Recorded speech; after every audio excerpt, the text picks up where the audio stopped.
ਸਤਿ ਸ਼੍ਰੀ ਅਕਾਲ, ਸਵਾਗਤ ਹੈ ਸਾਰੇ ਹੀ ਦਰਸ਼ਕਾਂ ਦਾ। ਪੰਜਾਬ ਇਸ ਵੇਲੇ ਵੇਖ ਰਹੇ ਹੋ ਤੁਸੀਂ ਤੇ ਮੈਂ ਹਾਂ ਗਗਨਦੀਪ ਸਿੰਘ ਲੈ ਕੇ ਹਾਜ਼ਰ ਹਾਂ ਪੰਜਾਬ ਇਸ ਵੇਲੇ ਦੇ ਵਿੱਚ ਪੰਜਾਬ ਦੀਆਂ ਤਾਜ਼ਾ ਖਬਰਾਂ। ਰੁਕ ਸਭ ਤੋਂ ਪਹਿਲਾਂ ਅੱਜ ਕਿਸਾਨ ਅੰਦੋਲਨ ਦੀ ਗੱਲ ਕਰਾਂਗੇ। ਕਿਸਾਨ ਅੰਦੋਲਨ ਦੇ ਵੱਲੋਂ ਦਿੱਤੀ ਗਈ ਕਾਲ ਦੇ ਮੁਤਾਬਿਕ ਅੱਜ ਭਾਰਤ ਬੰਦ ਰਹੇਗਾ। ਭਾਰਤ ਬੰਦ ਦੇ ਚੱਲਦਿਆਂ ਸਵੇਰੇ 6 ਵਜੇ ਤੋਂ ਸ਼ਾਮ ਦੇ 4 ਵਜੇ ਤੱਕ ਆਮ ਅਮੂਮਨ ਜਿਹੜੀ ਜ਼ਿੰਦਗੀ ਆ ਉਹ ਨਹੀਂ ਚੱਲੇਗੀ। ਭਾਵ ਕਿ ਜੇਕਰ ਜ਼ਰੂਰੀ जो वस्तां ने, ਜ਼ਰੂਰੀ जो समान आ ਜਾਂ ਜ਼ਰੂਰੀ ਸੇਵਾਵਾਂ ਨੇ ਜਿਹੜੀਆਂ ਉਹਨਾਂ ਨੂੰ ਛੂਟ ਰਹੇਗੀ। ਉਸ ਤੋਂ ਇਲਾਵਾ ਬਾਹਰ ਨਹੀਂ ਨਿਕਲ ਸਕੋਗੇ। ਆਮ ਦਫ਼ਤਰਾਂ ਅਤੇ ਸੰਸਥਾਵਾਂ ਨੂੰ ਬੰਦ ਰੱਖਣ ਦੀ ਅਪੀਲ ਜਿਹੜੀ ਕਿਸਾਨ ਜਥੇਬੰਦੀਆਂ ਦੇ ਵੱਲੋਂ ਕੀਤੀ ਗਈ ਹੈ। ਭਾਰਤ ਬੰਦ ਦੀ ਕਾਲ ਦੇ ਮੁਤਾਬਿਕ ਅੱਜ ਆਵਾਜਾਈ ਦੇ ਉੱਤੇ ਬ੍ਰੇਕ ਰਹੇਗੀ। ਸੜਕਾਂ ਦੇ ਉੱਤੇ ਵੀ ਕਿਸਾਨਾਂ ਦੇ ਵੱਲੋਂ ਜਾਮ ਕੀਤੇ ਜਾਣਗੇ। ਸੋ ਇਸ ਨੂੰ ਲੈ ਕੇ ਕਿਸਾਨ ਆਗੂ ਗੁਰਨਾਮ ਸਿੰਘ ਚੜੂਨੀ ਦੇ ਵੱਲੋਂ ਵੀ ਬੇਨਤੀ ਕੀਤੀ ਗਈ ਸੀ ਤੇ ਕਈ ਸਿਆਸੀ ਧਿਰਾਂ ਨੇ ਇਸ ਬੰਦ ਦਾ ਸਮਰਥਨ ਵੀ ਕੀਤਾ ਹੈ। ਇਸ ਨੂੰ ਲੈ ਕੇ ਸੁਰਿੰਦਰ ਡੱਲਾ ਹੋਣਾ ਦੇ ਵੱਲ ਵੀ ਜ਼ਰੂਰ ਰੁਕ ਕਰਾਂਗੇ, ਪਰ ਪਹਿਲਾਂ ਜਿਹੜੀਆਂ ਤਸਵੀਰਾਂ ਨੇ ਸਿਆਸੀ ਧਿਰਾਂ ਦੀਆਂ ਤੇ ਗੁਰਨਾਮ ਸਿੰਘ ਚੜੂਨੀ ਦੀਆਂ ਵਿਖਾਉਂਦੇ ਹਾਂ। एक तो सभी वर्गों से निवेदन है कि वो अपने अपने संस्थान बंद रखें, और चाहे वो आड़ती हैं, व्यापारी हैं, और चाहे वो ट्रांसपोर्टेशन वाले हैं, कर्मचारी भाई हैं, सभी से अनुरोध है। दूसरा, सुबह 6 बजे से शाम के 4 बजे तक जो है वो सभी हाईवे और राष्ट्रीय राजमार्ग और स्टेट हाईवे बंद रहेंगे, और उसमें एम्बुलेंस, फायर ब्रिगेड और कोई मिलिट्री गाड़ी, फौजी गाड़ी, किसी ने एयरपोर्ट पे जाना है या फायर ब्रिगेड होगा, आपातकालीन सेवाएं जो हैं उनको हम छूट दे के रखेंगे, वो नहीं रोकेंगे। महापंचायत के बारे में क्या कहोगे? खेती कानूना दे अंदोलन नू ਅੱਜ ਲਗਭਗ 1 ਸਾਲ ਹੋਣੇ ਜਾ ਰਿਹਾ ਹੈ। ਇਸ ਅੰਦੋਲਨ ਨੂੰ 700 ਕਿਸਾਨਾਂ ਨੇ ਆਪਣੀ ਸ਼ਹੀਦੀ ਦਿੱਤੀ ਹੈ। ਕੇਂਦਰ ਵਿੱਚ ਬੈਠੀ ਜ਼ਾਲਿਮ ਸਰਕਾਰ ਦੇ ਕੰਨਾਂ 'ਚ ਜੂ ਨਹੀਂ ਰਿੰਗ ਰਹੀ। ਇੱਕ ਖਾਮੋਸ਼ੀ ਹੈ। ਇੰਜ ਲੱਗ ਰਿਹਾ ਹੈ ਜਿਵੇਂ ਸੱਤਾ 'ਚ ਬੈਠੇ ਰਾਜੇ ਦਾ ਜ਼ਮੀਰ ਮਰ ਗਿਆ ਹੈ। ਕਿਸਾਨਾਂ ਨੇ 27 ਸਤੰਬਰ ਨੂੰ ਭਾਰਤ ਬੰਦ ਦਾ ਐਲਾਨ ਕੀਤਾ ਹੈ। ਆਮ ਆਦਮੀ ਪਾਰਟੀ ਅਤੇ ਅਰਵਿੰਦ ਕੇਜਰੀਵਾਲ ਜੀ ਇਸ ਬੰਦ ਦੇ ਹੱਕ 'ਚ ਖੜੇ ਹਨ।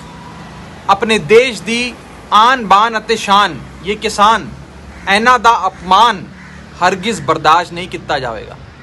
ਸਰਕਾਰ ਦਾ ਫਰਜ਼ ਬਣਦਾ ਹੈ ਇਨ ਕਿਸਾਨਾਂ ਨਾਲ ਗੱਲ ਕਰਕੇ ਤਿੰਨੋਂ ਕਾਲੇ ਕਾਨੂੰਨਾਂ ਨੂੰ ਵਾਪਸ ਲਵੇ।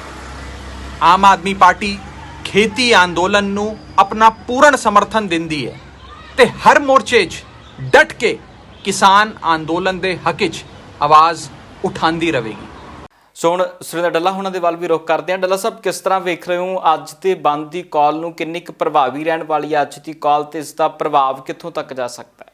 ਦੇਖੋ, ਅੱਜ ਫੇਰ ਕਿਸਾਨਾਂ ਨੇ ਭਾਰਤ ਬੰਦ ਦੀ ਕਾਲ ਦਿੱਤੀ ਹੈ, ਕਿਉਂਕਿ 1 ਸਾਲ ਪਹਿਲਾਂ ਨੋਟੀਫਿਕੇਸ਼ਨ ਹੋਇਆ ਸੀ ਖੇਤੀ ਕਾਨੂੰਨਾਂ ਨੂੰ ਲਾਗੂ ਕਰਨ ਬਾਰੇ। ਭਾਵੇਂ ਸੁਪਰੀਮ ਕੋਰਟ ਨੇ ਦਖਲ ਦੇ ਕੇ ਕਾਨੂੰਨਾਂ ਨੂੰ ਲਾਗੂ ਹੋਣ ਤੋਂ ਰੋਕ ਕੇ ਰੱਖਿਆ, ਇਸ ਵਕਤ ਕਾਨੂੰਨ ਲਾਗੂ ਨਹੀਂ ਹੈ, ਪਰ ਕਿਸਾਨ ਲਗਾਤਾਰ ਇਸ ਮੰਗ ਦੇ ਉੱਤੇ ਸੰਘਰਸ਼ ਕਰ ਰਹੇ ਨੇ ਕਿ ਭਾਰਤ ਸਰਕਾਰ ਤਿੰਨੇ ਖੇਤੀ ਕਾਨੂੰਨਾਂ ਨੂੰ ਰੱਦ ਕਰੇ, MSP ਨੂੰ ਕਾਨੂੰਨੀ ਤੌਰ ਤੇ ਮਾਨਤਾ ਦੇਵੇ ਜਾਂ ਗਰੰਟੀ ਦਾ ਕਾਨੂੰਨ ਬਣਾਵੇ, ਔਰ ਕਈ ਹੋਰ ਕਿਸਾਨਾਂ ਦੀਆਂ ਨਾਲ ਜੁੜੀਆਂ ਹੋਈਆਂ ਮੰਗਾਂ ਨੇ, ਜਿਹਦੇ ਵਿੱਚ ਇਲੈਕਟ੍ਰਿਸਿਟੀ ਬਿੱਲ ਨੂੰ ਲੈ ਕੇ ਵੀ ਕਿਸਾਨ ਨੇ ਜਿਹੜੇ ਉਹਨਾਂ ਦੀਆਂ ਮੰਗਾਂ ਨੇ। ਹੁਣ ਸਵਾਲ ਇਹ ਹੈ ਕਿ 1 ਸਾਲ ਤੋਂ ਵੱਧ ਸਮਾਂ ਹੋ ਗਿਆ ਇਸ ਅੰਦੋਲਨ ਨੂੰ। ਪੰਜਾਬ ਦੇ ਵਿੱਚ ਵੀ ਕਿਸਾਨਾਂ ਨੇ ਅੰਦੋਲਨ ਕੀਤਾ, ਔਰ ਦਿੱਲੀ 'ਚ ਵੀ ਸਾਨੂੰ ਪਤਾ ਲਗਭਗ ਦਿੱਲੀ 'ਚ 9-10 ਮਹੀਨੇ ਹੋਣ ਵਾਲੇ ਆ। ਇੰਨਾ ਲੰਮਾ ਸਮਾਂ ਜਦੋਂ ਕੋਈ ਅੰਦੋਲਨ ਚੱਲਦਾ ਹੈ ਤੇ ਨਿਸ਼ਚਿਤ ਤੌਰ ਦੇ ਉੱਤੇ ਉਹਦਾ ਅਸਰ ਖੇਤੀ ਦੀ ਆਰਥਿਕਤਾ 'ਤੇ ਪੈਂਦਾ ਹੈ। ਪੰਜਾਬ 'ਚ ਕੈਪਟਨ ਅਮਰਿੰਦਰ ਸਿੰਘ ਨੇ ਕਿਹਾ ਸੀ ਵੀ ਕਿਸਾਨ ਅੰਦੋਲਨ ਕਰਕੇ ਪੰਜਾਬ ਦਾ ਵਿਕਾਸ ਰੁਕ ਗਿਆ। ਮੈਂ ਉਹਦੇ ਨਾਲ ਸਹਿਮਤ ਨਹੀਂ।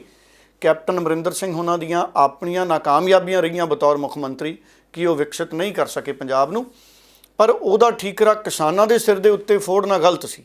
ਦੂਜੇ ਪਾਸੇ ਐਗਰੀਕਲਚਰ ਇਕੋਨਮੀ ਸਾਡੀ ਜ਼ਰੂਰ ਖਰਾਬ ਹੋਈ ਹੈ, ਕਿਉਂਕਿ ਜਦੋਂ ਅੰਦੋਲਨ ਹੋਊਗਾ ਸਾਡੇ 500-600 ਦੇ ਕਰੀਬ ਜਿਹੜੇ ਕਿਸਾਨ ਨੇ, ਕਈਆਂ ਦੀਆਂ ਸਿਹਤਾਂ ਖਰਾਬ ਹੋਈਆਂ, ਕਈ ਦੁਨੀਆ ਤੋਂ ਚਲੇ ਗਏ। ਸੋ ਐਗਰੀਕਲਚਰ ਇਕੋਨਮੀ ਜ਼ਰੂਰ ਖਰਾਬ ਹੋਈ ਹੈ, ਸਿਰਫ ਪੰਜਾਬ ਦੀ ਨਹੀਂ, ਉੱਤਰ ਭਾਰਤ ਦੀ ਔਰ ਦੇਸ਼ ਦੀ। ਕਿਤੇ ਨਾ ਕਿਤੇ ਜਦੋਂ ਕੈਲਕੂਲੇਟ ਕੀਤੀ ਜਾਊਗੀ, ਗੁਣਾ ਘਟਾ ਕੀਤਾ ਜਾਊਗਾ ਖੇਤੀਬਾੜੀ ਆਰਥਿਕਤਾ ਦਾ, ਉਹਨੂੰ ਅਸਰ ਪਿਆ। ਹੁਣ ਕਿਸਾਨ ਜਥੇਬੰਦੀਆਂ ਨੇ ਜਿਹੜਾ ਅੱਜ ਦੇ ਲਈ ਜਿਹੜੀ ਕਾਲ ਦਿੱਤੀ ਹੋਈ ਹੈ 6 ਵਜੇ ਤੋਂ ਲੈ ਕੇ 4 ਵਜੇ ਤੱਕ ਦਾ, ਮੈਨੂੰ ਪਤਾ ਲੱਗਿਆ ਕਿ ਇਹ ਅੰਦੋਲਨ ਰਹੇਗਾ। ਐਂਬੂਲੈਂਸਿਸ ਨੂੰ ਛੂਟ ਰਹੇਗੀ, ਪੈਟਰੋਲ ਪੰਪ ਖੁੱਲ੍ਹੇ ਰਹਿਣਗੇ, ਫਾਇਰ ਬ੍ਰਿਗੇਡ ਦੀਆਂ ਗੱਡੀਆਂ, ਐਂਬੂਲੈਂਸਿਸ ਜਾਂ ਕੋਈ ਐਮਰਜੈਂਸੀ, ਕੋਈ ਮਰੀਜ਼ ਜਾਣਾ, ਐਮਰਜੈਂਸੀ ਸੇਵਾਵਾਂ ਨੇ, ਉਹਨਾਂ ਨੂੰ ਇਜਾਜ਼ਤ ਹੋਏਗੀ ਪੈਟਰੋਲ ਡੀਜ਼ਲ ਦੀ। ਨਹੀਂ ਤਾਂ 4 ਵਜੇ ਤੋਂ ਬਾਅਦ ਜਿਹੜੀ ਰੋਜ਼ਮर्रा ਦੀ ਜ਼ਿੰਦਗੀ ਆ ਉਹਦੇ ਤੇ ਕਿਸੇ ਤਰ੍ਹਾਂ ਦੀ ਰੋਕ ਨਹੀਂ ਹੋਏਗੀ, ਕਿਸਾਨਾਂ ਵੱਲੋਂ ਕੋਈ ਐਜੀਟੇਸ਼ਨ ਨਹੀਂ ਹੋਏਗਾ। ਪਰ ਸਵੇਰੇ 6 ਤੋਂ ਲੈ ਕੇ 4 ਵਜੇ ਤੱਕ ਮੈਨੂੰ ਲੱਗਦਾ ਹੈ ਹੁਣ ਵੀ ਜਦੋਂ ਵੀ ਤੁਸੀਂ ਇਹ ਪ੍ਰੋਗਰਾਮ ਸੁਣ ਰਹੇ ਹੋ ਤਾਂ ਇਸ ਬੰਦ ਦਾ ਅਸਰ ਤੁਸੀਂ ਵੀ ਕਾਫੀ ਪ੍ਰਭਾਵੀ ਮਹਿਸੂਸ ਕਰ ਰਹੇ ਹੋਗੇ, ਕਾਫੀ ਪ੍ਰਭਾਵੀ ਇਸ ਬੰਦ ਦਾ ਅਸਰ ਤੁਸੀਂ ਵੀ ਮਹਿਸੂਸ ਕਰ ਰਹੇ ਹੋਗੇ। ਔਰ ਮੈਂ ਗਗਨ ਜੀ ਇਹ ਕਹਿਣਾ ਚਾਹੂੰਗਾ ਕਿ ਪ੍ਰਧਾਨ ਮੰਤਰੀ ਸਾਹਿਬ ਅਮਰੀਕਾ ਤੋਂ ਤਾਂ ਵਾਪਸ ਆ ਗਏ ਆ। ਹੁਣ ਵੇਲਾ ਉਹ ਹੈ ਜਦੋਂ ਪ੍ਰਧਾਨ ਮੰਤਰੀ ਨਰਿੰਦਰ ਮੋਦੀ ਉਹਨਾਂ ਨੂੰ ਪਹਿਲ ਕਰਨੀ ਚਾਹੀਦੀ ਹੈ।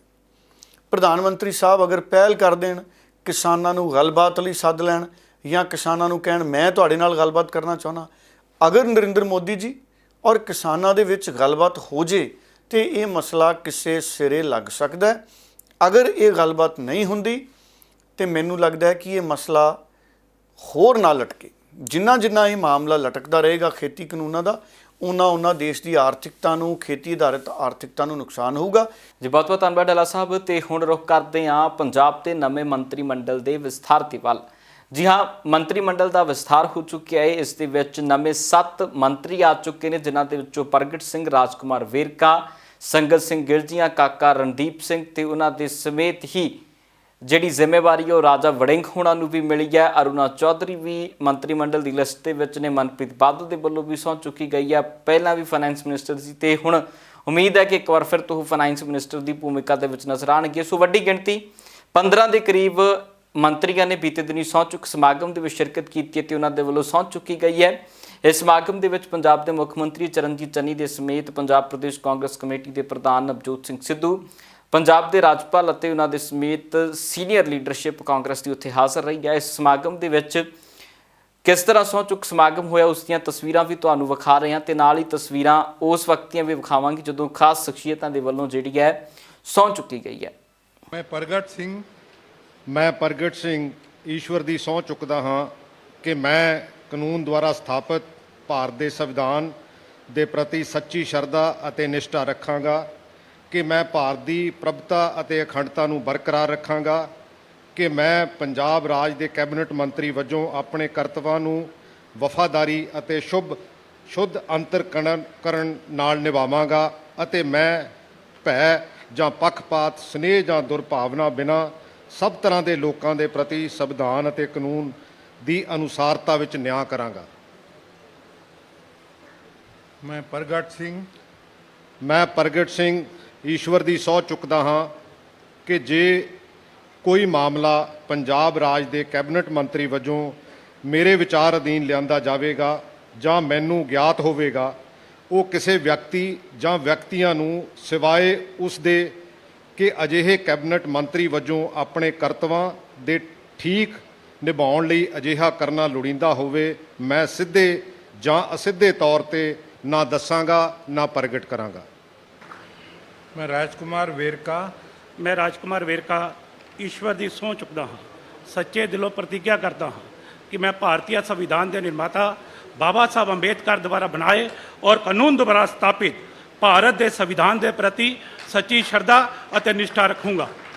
ਮੈਂ ਭਾਰਤ ਦੀ ਪ੍ਰਭੁਤਾ ਅਖੰਡਤਾ ਨੂੰ ਬਰਕਰਾਰ ਰੱਖਾਂਗਾ, ਕਿ ਮੈਂ ਪੰਜਾਬ ਰਾਜ ਦੇ ਕੈਬਨਿਟ ਮੰਤਰੀ ਵਜੋਂ ਆਪਣੇ ਕਰਤੱਵਾਂ ਨੂੰ ਵਫਾਦਾਰੀ ਅਤੇ ਸ਼ੁੱਧ ਅੰਤਕਰਨ ਨਾਲ ਨਿਭਾਵਾਂਗਾ, ਅਤੇ ਮੈਂ ਭੈ ਅਤੇ ਪੱਖਪਾਤ, ਸਨੇਹ ਜਾਂ ਦੁਰਭਾਵਨਾ ਬਿਨਾਂ ਸਭ ਤਰ੍ਹਾਂ ਦੇ ਲੋਕਾਂ ਦੇ ਪ੍ਰਤੀ ਸੰਵਿਧਾਨ ਅਤੇ ਕਾਨੂੰਨ ਦੀ ਅਨੁਸ਼ਾਸਨ ਵਿੱਚ ਨਿਆਂ ਕਰਾਂਗਾ। ਮੈਂ ਰਾਜਕੁਮਾਰ ਵੇਰਕਾ ਈਸ਼ਵਰ ਦੀ ਸਹੁੰ ਖਾਂਦਾ ਹਾਂ, ਸੱਚੇ ਦਿਲੋਂ ਪ੍ਰਤੀਗਿਆ ਕਰਦਾ ਹਾਂ ਕਿ ਜੋ ਮਾਮਲਾ ਰਾਜ ਦੇ ਕੈਬਨਿਟ ਮੰਤਰੀ ਵਜੋਂ ਮੇਰੇ ਵਿਚਾਰ ਵਿੱਚ ਅਧੀਨ ਲਿਆਂਦਾ ਜਾਏਗਾ ਜਾਂ ਮੈਨੂੰ ਗਿਆਤ ਹੋਏਗਾ, ਉਹ ਕਿਸੇ ਵਿਅਕਤੀ ਜਾਂ ਵਿਅਕਤੀਆਂ ਨੂੰ ਨਾ ਸਿਵਾਏ ਉਸ ਦੇ ਕਿ ਅਜਿਹੇ ਕੈਬਨਿਟ ਮੰਤਰੀ ਵਜੋਂ ਆਪਣੇ ਕਰਤੱਵਾਂ ਦੇ ਠੀਕ ਨਿਭਾਉਣ ਲਈ ਅਜਿਹਾ ਕਰਨਾ ਲੋੜੀਂਦਾ ਹੋਵੇ, ਮੈਂ ਸਿੱਧੇ ਜਾਂ ਸਿੱਧੇ ਤੌਰ ਤੇ ਨਾ ਦੱਸਾਂਗਾ ਨਾ ਪ੍ਰਗਟ ਕਰਾਂਗਾ। ਮੈਂ ਮਨਪ੍ਰੀਤ ਸਿੰਘ ਬਾਦਲ ਈਸ਼ਵਰ ਦੀ ਸਹੁੰ ਚੱਕਦਾ ਹਾਂ ਕਿ ਮੈਂ ਕਾਨੂੰਨ ਦੁਆਰਾ ਸਥਾਪਿਤ ਭਾਰਤ ਦੇ ਸੰਵਿਧਾਨ ਦੇ ਪ੍ਰਤੀ ਸੱਚੀ ਸ਼ਰਧਾ ਤੇ ਨਿਸ਼ਠਾ ਰੱਖਾਂਗਾ, ਕਿ ਮੈਂ ਭਾਰਤ ਦੀ ਪ੍ਰਭੁਤਾ ਅਤੇ ਅਖੰਡਤਾ ਨੂੰ ਬਰਕਰਾਰ ਰੱਖਾਂਗਾ, ਕਿ ਮੈਂ ਪੰਜਾਬ ਦੇ ਕੈਬਨਿਟ ਮੰਤਰੀ ਵਜੋਂ ਆਪਣੇ ਕਰਤੱਵਾਂ ਨੂੰ ਵਫਾਦਾਰੀ ਤੇ ਸ਼ੁੱਧ ਅੰਤਰਕਰਨ ਨਾਲ ਨਿਭਾਵਾਂਗਾ, ਅਤੇ ਮੈਂ ਭੈ ਜਾਂ ਪੱਖਪਾਤ, ਸਨੇਹ ਜਾਂ ਦੁਰਭਾਵਨਾ ਬਿਨਾਂ ਸਭ ਤਰ੍ਹਾਂ ਦੇ ਲੋਕਾਂ ਦੇ ਪ੍ਰਤੀ ਸੰਵਿਧਾਨ ਅਤੇ ਕਾਨੂੰਨ ਦੇ ਅਨੁਸਾਰਤ ਵਿੱਚ ਨਿਆਂ ਕਰਾਂਗਾ। ਮੈਂ ਮਨਪ੍ਰੀਤ ਸਿੰਘ ਬਾਦਲ ਈਸ਼ਵਰ ਦੀ ਸਹੁੰ ਚੱਕਦਾ ਹਾਂ ਕਿ ਜੇ ਕੋਈ ਮਾਮਲਾ ਪੰਜਾਬ ਰਾਜ ਦੇ ਕੈਬਨਿਟ ਮੰਤਰੀ ਵਜੋਂ ਮੇਰੇ ਵਿਚਾਰ ਅਧੀਨ ਲਿਆਂਦਾ ਜਾਵੇਗਾ ਜਾਂ ਮੈਨੂੰ ਗਿਆਨ ਹੋਵੇਗਾ, ਉਹ ਕਿਸੇ ਵਿਅਕਤੀ ਜਾਂ ਵਿਅਕਤੀਆਂ ਨੂੰ ਸਿਵਾਏ ਉਸ ਦੇ ਜੀ ਕਿ ਇਹੋ ਜਿਹਾ ਕੈਬਨਿਟ ਮੰਤਰੀ ਵਜੋਂ ਆਪਣੇ ਕਰਤੱਵਾਂ ਦੇ ਠੀਕ ਨਿਭਾਉਣ ਲਈ ਇਹੋ ਜਿਹਾ ਕਰਨਾ ਲੋੜੀਂਦਾ ਹੈ, ਮੈਂ ਸਿੱਧੇ ਜਾਂ ਸਿੱਧੇ ਤੌਰ ਤੇ ਨਾ ਦੱਸਾਂਗਾ ਨਾ ਪ੍ਰਗਟ ਕਰਾਂਗਾ। ਸੋ ਇਸ ਸਹੁੰ ਚੁੱਕ ਸਮਾਗਮ ਨੂੰ ਲੈ ਕੇ ਅਤੇ ਵਿਰੋਧੀਆਂ ਦੇ ਉੱਤੇ ਤੰਜ ਕੱਸਦੇ ਵਿਖਾਈ ਦਿੱਤੇ ਨੇ ਸੁਖਬੀਰ ਸਿੰਘ ਬਾਦਲ। ਬੀਤੇ ਦਿਨੀ ਸੁਖਬੀਰ ਸਿੰਘ ਬਾਦਲ ਲੁਧਿਆਣਾ ਦੇ ਵਿੱਚ ਪਹੁੰਚੇ ਸੀ, ਜਿੱਥੇ ਉਹਨਾਂ ਆਪਣੇ ਉਮੀਦਵਾਰਾਂ ਦੇ ਹੱਕ ਦੇ ਵਿੱਚ ਇੱਕ ਤਰੀਕੇ ਦਾ ਪ੍ਰਚਾਰ ਵੀ ਕੀਤਾ ਤੇ ਸਿੱਧੇ ਤੌਰ ਦੇ ਉੱਤੇ ਕਾਂਗਰਸ ਨੂੰ ਵੀ ਨਿਸ਼ਾਨੇ ਦੇ ਉੱਤੇ ਰੱਖਿਆ। ਮੁੱਖ ਮੰਤਰੀ ਚੰਨੀ ਜੋ ਸਵੇਰੇ ਹੀ ਕਹਿੰਦੇ ਕਿ ਜਿਹੜੇ ਸੈਂਡ ਮਾਫੀਆ ਮੇਰੇ ਕੋਲੇ ਦਰਵਾਜ਼ੇ 'ਚ ਨਾ ਆਉਣ, ਇੱਥੇ ਦੇ ਨਾਲ ਮੰਤਰੀ ਮੰਡਲ ਜਿਹੜਾ ਸੈਂਡ ਮਾਫੀਆ ਦਾ ਕਿੰਗ ਰਾਣਾ ਗੁਰਜੀਤ ਦਾ ਉਧਰ ਮੰਤਰੀ ਬਣਾ ਲਿਆ। ਨਹੀਂ ਹੁਣ ਨਾਗਲੇ ਨੂੰ ਅੱਧਾ ਘੰਟਾ ਪਹਿਲੇ ਹੋਇਆ। ਮੈਂ ਉਹੀ ਕਹਿ ਰਿਹਾ ਨਾ ਕਿ ਉਹਨਾਂ ਨੇ ਅਖੀਰ 'ਚ ਕਹਿਤਾ, ਅਖੀਰ ਵਿੱਚ ਉਹਨਾਂ ਨੂੰ ਸਾਰੇ ਕਾਂਗਰਸੀਆਂ ਨੂੰ ਟੈਲੀਫੋਨ ਕੀਤੇ ਗਏ ਹੈ ਕਿ ਸਾਰੇ ਨਹਾ ਕੇ ਪਜਾਮੇ ਕੁੜਤੇ ਸਾਫ ਪਾ ਕੇ ਜੈਕਟਾਂ ਪਾ ਕੇ ਪਹੁੰਚ ਜਿਓ। ਸਵੇਰਿੰਗ ਇਨ ਦੇ ਟਾਈਮ 'ਚ ਰਾਹੁਲ ਗਾਂਧੀ ਨੇ ਉੱਤੋਂ ਵੀਸੀ ਕਰਨੀ ਹੈ ਤਾਂ ਦੱਸੂਗਾ ਕਿਹਦਾ ਨਾਮ ਬੁਲਾਇਆ ਜਾਵੇ, ਉਹ ਉਸ ਕਰਕੇ ਉਹਦੇ ਜਾਣਗੇ। ਹੁਣ ਸਾਰੇ ਕਾਂਗਰਸੀ ਉੱਤੇ ਬੈਠੇ ਆ।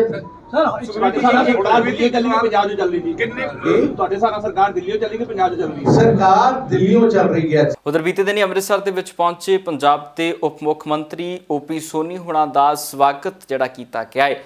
ਪੁਲਿਸ ਪ੍ਰਸ਼ਾਸਨ ਦੇ ਵੱਲੋਂ ਉਹਨਾਂ ਨੂੰ ਸਲਾਮੀ ਦਿੱਤੀ ਗਈ ਤੇ ਇਸ ਤੋਂ ਬਾਅਦ ਉਹ ਇੱਕ ਕਾਲਜ ਦੇ ਉਦਘਾਟਨ ਦੇ ਵਿੱਚ ਪਹੁੰਚੇ ਸੀ, ਜਿਸ ਕਾਲਜ ਦੇ ਵਿੱਚ ਮੁਫਤ ਸਕਿੱਲ ਡਿਵੈਲਪਮੈਂਟ ਕੋਰਸਾਂ ਦਾ ਜਿਹੜਾ ਇਹ ਕਾਲਜ ਹੈ ਖੋਲ੍ਹਿਆ ਗਿਆ। ਇਸ ਮੌਕੇ ਦੇ ਉੱਤੇ ਉਹਨਾਂ ਦਾ ਕਹਿਣਾ ਸੀ ਕਿ ਪੰਜਾਬ ਦੇ ਬੱਚਿਆਂ ਦੇ ਲਈ ਅਜਿਹੇ ਕੋਰਸਾਂ ਅਤੇ ਕਾਲਜਾਂ ਦੀ ਬਹੁਤ ਜ਼ਰੂਰਤ ਹੈ। ਸਕਿੱਲ ਡਿਵੈਲਪਮੈਂਟ ਸੈਂਟਰ ਜਿਹੜਾ ਸਾਨੀ ਸਾਹਿਬ ਬਿਕਰਮਜੀਤ ਸਿੰਘ ਸਾਨੀ ਜੀ ਜਿਹੜੇ ਸਾਡੇ ਦੇਸ਼ ਦੀ ਮਹਾਨ ਸ਼ਖਸੀਅਤ ਨੇ, ਪਦਮ ਸ਼੍ਰੀ ਨੇ, ਜਿਨ੍ਹਾਂ ਨੇ ਪੰਜਾਬ ਦੀ ਸ਼ੁਰੂ ਤੋਂ ਬੜੀ ਸੇਵਾ ਕੀਤੀ ਆ, ਇਹ ਆਪ ਪੰਜਾਬੀ ਨੇ।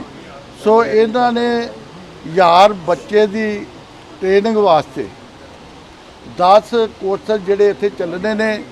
ਸੋ ਹਰ ਸਾਲ 1000 ਬੱਚੇ ਨੂੰ ਇੱਥੇ ਟ੍ਰੇਨਿੰਗ ਦੇਣੀ ਆ। ਮੈਂ ਸਮਝਦਾ ਇਹ ਬੜਾ ਵੱਡਾ ਪੰਜਾਬ ਨੂੰ ਗਿਫਟ ਆ। ਸੋ ਹਰ ਸਾਲ ਇਹਨਾਂ ਨੇ ਇਹਦੀ ਕਪੈਸਿਟੀ ਜਿਹੜੀ ਆ ਡਬਲ ਕਰਨੀ ਆ। ਜਿਸ ਸਾਲ 1000 ਬੱਚੇ ਨੂੰ ਟ੍ਰੇਨਿੰਗ ਦੇਣੀ ਆ, ਅਗਲੇ ਸਾਲ 2000 ਬੱਚੇ ਨੂੰ ਟ੍ਰੇਨਿੰਗ ਦੇਣੀ ਆ। ਸੋ ਇਹਦੇ ਨਾਲ ਜਿਹੜੀ ਆ ਬੱਚਿਆਂ ਨੂੰ ਜਿਹੜੀ ਆ ਨੌਕਰੀਆਂ ਮਿਲਣਗੀਆਂ। ਸੋ ਮੈਂ ਪੰਜਾਬ ਸਰਕਾਰ ਵੱਲੋਂ ਇਹਨਾਂ ਦਾ ਜਿੰਨਾ ਵੀ ਧੰਨਵਾਦ ਕਰਾਂ ਓਨਾ ਹੀ ਥੋੜ੍ਹਾ। ਸੋ ਸਾਡਾ ਸਭ ਤੋਂ ਵੱਡਾ ਜਿਹੜਾ ਟਾਰਗੇਟ ਸੀ ਸਰਕਾਰ ਬਣਨ ਤੋਂ ਬਾਅਦ ਕਿ ਅਸੀਂ ਆਪਣੇ ਪੰਜਾਬ ਦੇ ਬੇਰੁਜ਼ਗਾਰ ਜਿਹੜੇ ਬੱਚੇ ਨੇ, ਸਾਡੀ ਯੂਥ ਆ, ਉਹਨਾਂ ਨੂੰ ਅਸੀਂ ਨੌਕਰੀਆਂ ਦੇਣੀਆਂ ਨੇ। ਸੋ ਕਾਫੀ ਜਿਹੜੀਆਂ ਨੌਕਰੀਆਂ ਲੱਖਾਂ ਦੇ ਹਿਸਾਬ ਨਾਲ ਸਾਡੀ ਸਰਕਾਰ ਨੇ ਅੱਗੇ ਦਿੱਤੀਆਂ ਨੇ। ਉਧਰ ਬੀਤੇ ਦਿਨੀ ਦੇਸ਼ ਦੇ ਪ੍ਰਧਾਨ ਮੰਤਰੀ ਨਰਿੰਦਰ ਮੋਦੀ ਅਮਰੀਕਾ ਤੋਂ ਪਰਤੇ ਨੇ ਤੇ ਉਹਨਾਂ ਦੇ ਪਰਤਣ ਤੋਂ ਪਹਿਲਾਂ ਹੀ ਆੜਤੀ ਐਸੋਸੀਏਸ਼ਨਾਂ ਦੇ ਵੱਲੋਂ ਬੀਤੇ ਦਿਨੀ ਇੱਕ ਮੀਟਿੰਗਾਂ ਰੱਖੀਆਂ ਗਈਆਂ ਸੀ, ਜਿਨ੍ਹਾਂ ਮੀਟਿੰਗਾਂ ਦੇ ਵਿੱਚ ਉਹਨਾਂ ਕਿਸਾਨਾਂ ਨੂੰ ਸਮਰਥਨ ਦੇਣ ਦੀ ਗੱਲ ਵੀ ਆਖੀ ਤੇ ਨਾਲ ਹੀ NRI ਪੰਜਾਬੀਆਂ ਨੂੰ ਅਪੀਲ ਵੀ ਕੀਤੀ ਸੀ ਕਿ ਪ੍ਰਧਾਨ ਮੰਤਰੀ ਮੋਦੀ ਤੱਕ ਉੱਥੇ ਜੇਕਰ ਜਦੋਂ ਤੱਕ ਉੱਥੇ ਤੱਕ ਨਹੀਂ ਉਹਨਾਂ ਨਾਲ ਪਹੁੰਚ ਕਰਕੇ ਇਹਨਾਂ ਕਾਨੂੰਨਾਂ ਨੂੰ ਰੱਦ ਕਰਵਾਉਣ ਦੀ ਅਪੀਲ ਜਿਹੜੀ ਕੀਤੀ ਜਾਵੇ। ਦੇਖੋ, ਅਸੀਂ ਭਾਰਤ ਸਰਕਾਰ ਨੂੰ ਇਹ ਬੇਨਤੀ ਕਰਦੇ ਹਾਂ ਕਿ ਕਿਸਾਨ ਪਿਛਲੇ 8-9 ਮਹੀਨਿਆਂ ਤੋਂ ਦਿੱਲੀ 'ਚ ਬੈਠੇ ਨੇ। ਪਹਿਲਾਂ 3-4 ਮਹੀਨੇ ਇੱਥੇ ਵੀ ਪੰਜਾਬ ਦੇ ਵਿੱਚ ਵੀ ਜਿਹੜੀ ਹੈ ਜਦੋਜਹਿਦ ਇਹਨਾਂ ਨੇ ਕੀਤੀ ਹੈ, ਔਰ ਪਿਛਲੇ ਲਗਭਗ 5 ਮਹੀਨਿਆਂ ਤੋਂ ਬਿਲਕੁਲ ਗੱਲਬਾਤ ਜਿਹੜੀ ਹੈ ਟੁੱਟੀ ਹੋਈ ਹੈ। ਸਰਕਾਰ ਨੂੰ ਇਹ ਦੁਬਾਰਾ ਗੱਲਬਾਤ ਜਿਹੜੀ ਹੈ ਸ਼ੁਰੂ ਕਰਨੀ ਚਾਹੀਦੀ ਹੈ।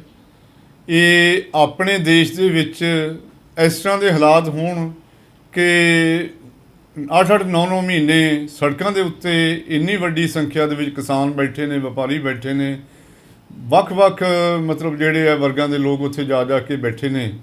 ਸਰਕਾਰ ਨੂੰ ਇਹਦਾ ਤੁਰੰਤ ਧਿਆਨ ਦੇਣਾ ਚਾਹੀਦਾ ਹੈ।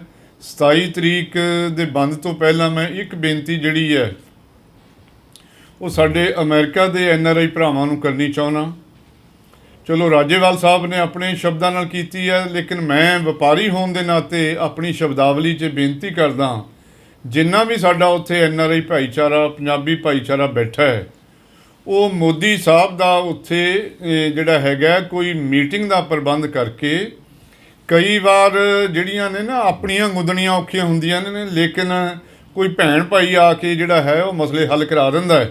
ਸੋ ਮੋਦੀ ਸਾਹਿਬ ਨੂੰ ਉੱਥੇ ਤੁਸੀਂ ਬੁਲਾਓ, ਜਿੰਨੇ ਵੀ ਤੁਸੀਂ ਉੱਥੇ ਬੁੱਧੀਜੀਵੀ ਅਮਰੀਕਾ ਦੇ ਵਿੱਚ ਪੰਜਾਬ ਨਾਲ ਸੰਬੰਧਿਤ ਬੈਠੇ ਹੋ, ਹਰਿਆਣਾ, ਯੂਪੀ, ਪੂਰੇ ਹਿੰਦੁਸਤਾਨ ਤੋਂ ਗਏ ਹੋ, ਉਹਨਾਂ ਨੂੰ ਮੋਦੀ ਸਾਹਿਬ ਨੂੰ ਬੁਲਾ ਕੇ ਗੱਲ ਕਹੋ ਕਿ ਆਪਣੇ ਜਿਹੜਾ ਖੇਤੀ ਕਾਨੂੰਨਾਂ ਦਾ ਵਿਰੋਧ ਹੋ ਰਿਹਾ ਇਹਦਾ ਜ਼ਰੂਰ ਕੋਈ ਨਾ ਕੋਈ ਹੱਲ ਕੱਢਣ, ਮੀਟਿੰਗਾਂ ਜਿਹੜੀਆਂ ਨੇ ਉਹ ਚਾਲੂ ਕਰਨ, ਕਿਉਂਕਿ ਇਹ ਡੈਡਲੌਕ ਜਿਹੜਾ ਦੇਸ਼ ਦੇ ਵਿੱਚ ਇਸ ਤਰ੍ਹਾਂ ਦੇ ਹਾਲਾਤ ਨਹੀਂ ਹੋਣੇ ਚਾਹੀਦੇ।